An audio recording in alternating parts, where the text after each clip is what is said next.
See, right now, if you have clear vision, I'm having problems seeing the young man because you kept him in darkness there in the hall. But if the hall was well lit, I don't have to focus myself to see the people who are sitting here. I just need attention. If I'm attentive, I will see all the people here the way they are. But now I get interested in this one young man, then I need focus.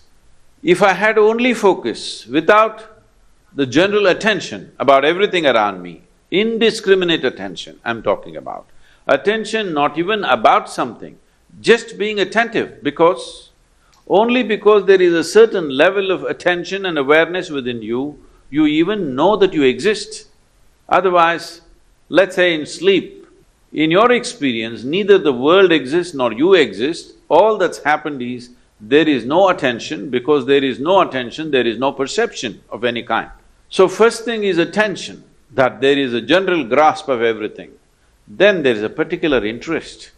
Then we focus it down to that particular interest.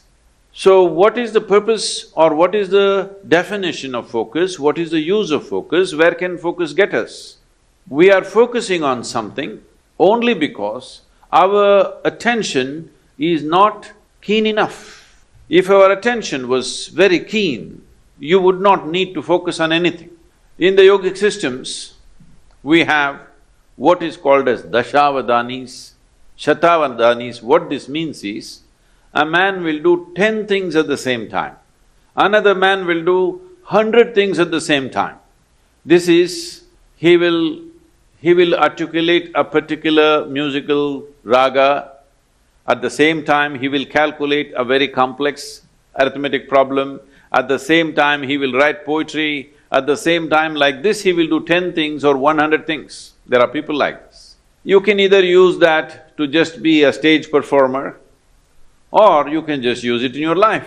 If your attention has to be very keen about everything, then you should stop discriminating in terms of, I like this person, I don't like this person, this is good, this is bad, this is nice, this is not nice, this is useful, this is not useful.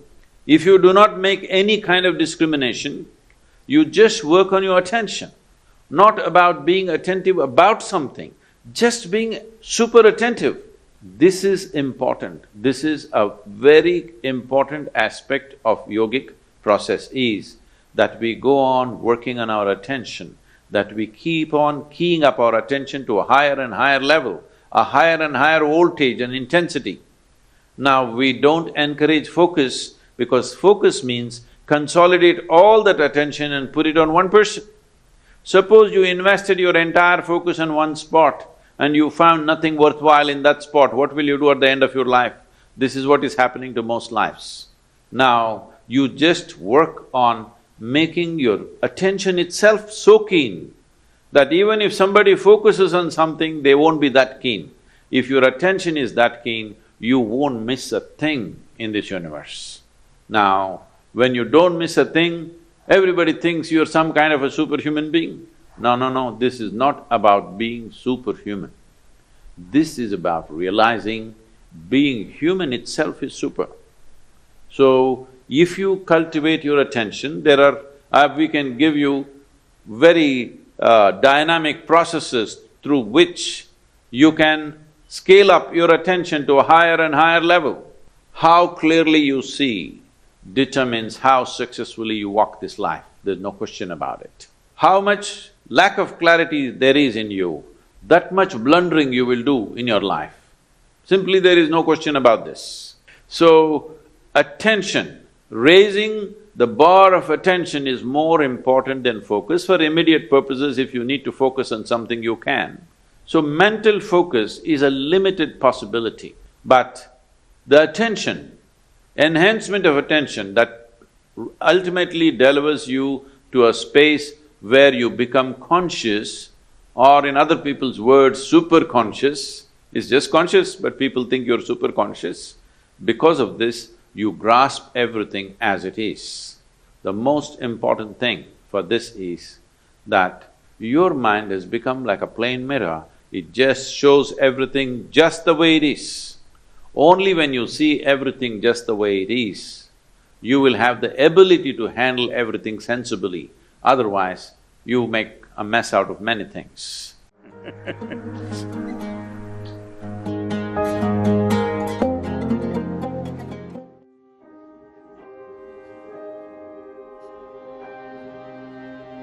Once, Buddha was passing through a village when one of his most intimate disciples, Ananda, asked him a question. Now, when Buddha was answering his question, a mosquito sat on his forehead. He then simply moved his hand and chased it away. Then after some time, he again waved his hand over his forehead, but this time there was no mosquito on it. Seeing what Buddha did, Ananda got confused. He could not contain himself, and he said to Buddha, "Oh Master, I'm really confused right now. I can understand why you moved your hand over your forehead when there was a mosquito sitting on it. But the second time you did the same, it really confused me, it perplexed me, it simply puzzled me. You moved your hand, but there was no mosquito sitting on your forehead. Oh Master, could you tell me the reason behind this action of yours?" Buddha then replied, "Dear Ananda, the first time when I moved my hand to fend off that mosquito, I did it mechanically. There was no awareness in it. I was completely absorbed in answering your question. And so when I recognized it, I moved the same hand to my forehead with full awareness. I am not concerned with the mosquito. I am concerned with my state of consciousness. I am concerned with awareness. Whatever is done through this body, it should be done with grace and awareness. That's all I'm concerned with." So you see, this is how an enlightened master does anything. Whatever they do that with awareness and grace. If you observe them, you will see certain grace even in their physical gestures, even in their look, in the words they speak. It's because they are happening in awareness. Awareness pervades all their actions, and anything that is done with awareness has certain beauty to it. It has certain grace to it. As you become more and more aware, you'll find that your actions now have a whole new quality to them. There is a grace in them. Your actions may not be that efficient, but they will have grace in them. A machine can do whatever you are doing more efficiently, but it cannot do that gracefully. Whenever you add awareness to any action, that becomes beautiful, that becomes graceful. You can eat your food with awareness, and you can eat the same food unconsciously. You can walk with awareness, and you can also walk unconsciously. You can even sleep with awareness, and you can also sleep unconsciously. It's all up to you how much importance you give to awareness, how much importance you give to consciousness. But since you are a spiritual seeker, this should be the most important thing in your life. You must give the highest priority to awareness, to consciousness.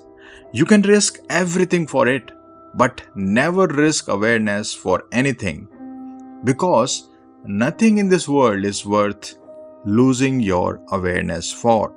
And whatever people do in this world, you can easily see they are nothing but different ways to lose this awareness in them. Why do people drown themselves in alcohol? Why do they start sniffing drugs?